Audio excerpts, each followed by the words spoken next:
Selamat pagi. Sebelum kita mulai pembelajaran, terlebih dahulu kita berdoa. Mari kita bersatu dalam doa. Terima kasih Tuhan atas berkat Tuhan, ini kami bisa melakukan aktivitas kami. Tuhan, jaga kami Tuhan, urapi kami dengan kasih setia-Mu Tuhan. Termuliakan Tuhan namamu sekarang dan selama-lamanya. Amin. Baiklah, kita masih masuk ke tema H. Nah, pembelajaran kita pada hari ini pembelajaran kelima di halaman 20. Di halaman 20 ini ada aktivitas 1.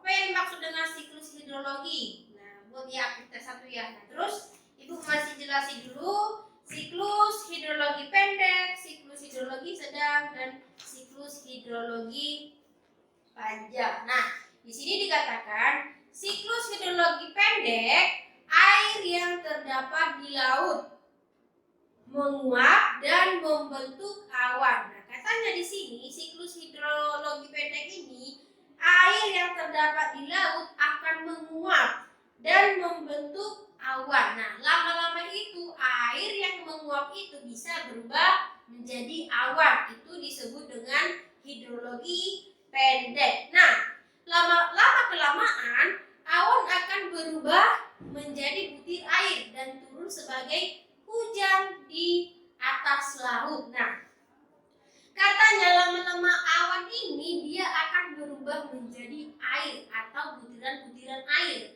yang turun ke dalam atas laut. Nah, berarti ini adalah siklus hidrologi pendek. Nah, makanya ada hujan, berarti ini adalah air yang terdapat di laut lama-lama akan berubah menjadi awan. Nah, terus sudah jadi awan, dia akan lama-lama menjadi hujan. Nah, atau butiran-butiran hujan yang turun ke dalam atas laut. Siklus ini katanya akan terus menerus. Nah, berarti dia terus menerus atau ada masanya. Terus yang kedua juga siklus hidrologi sedang. Siklus hidrologi sedang, air laut akan menguap dan membentuk gumpalan awan. Nah, katanya di sini siklus hidrologi sedang ini, air laut itu akan menguap dan membentuk gumpalan awan. Nah, gumpalan awan itu, air laut itu bisa bergumpal di atas di atas bumi. Nah, jadi dia gumpalan, lama-lama dia akan menjadi awan yang putih itu adalah gumpalan dari air laut. Nah,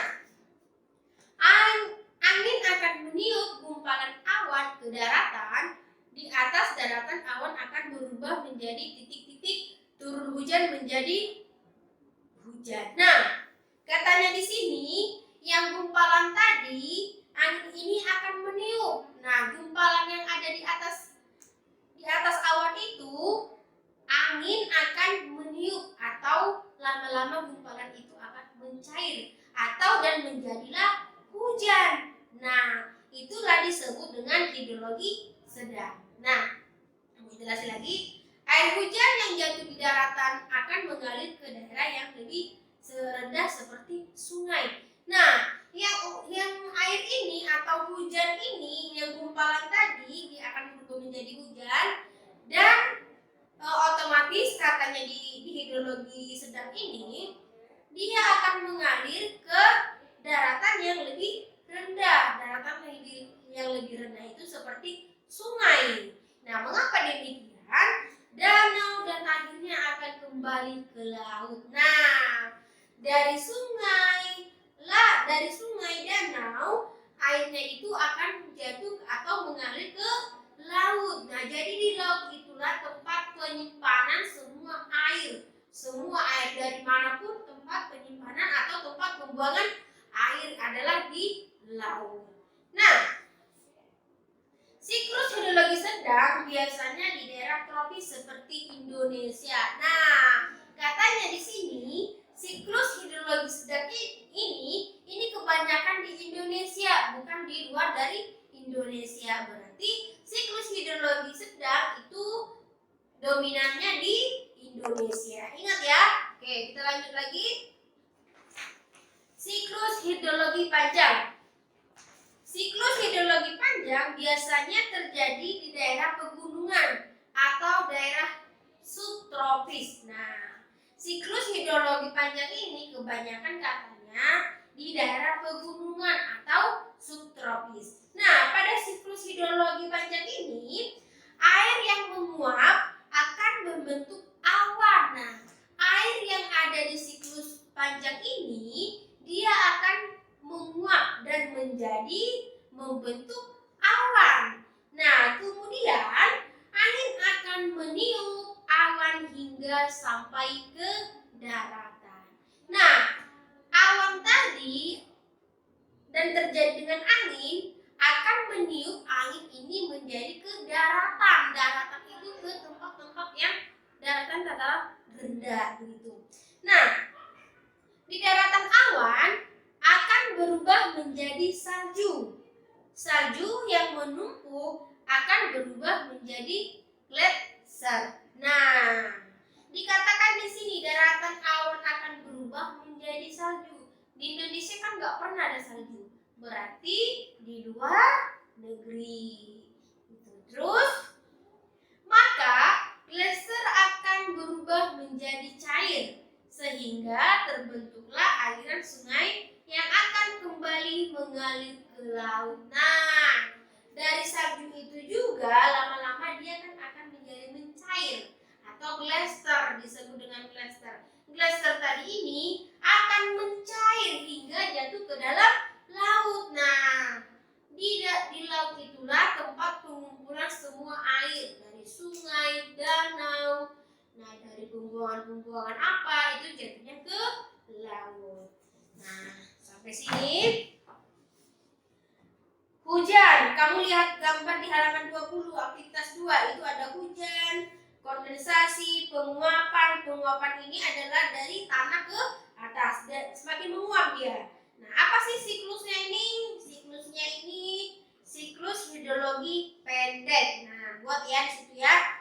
Terus yang kedua, 3, kamu buat.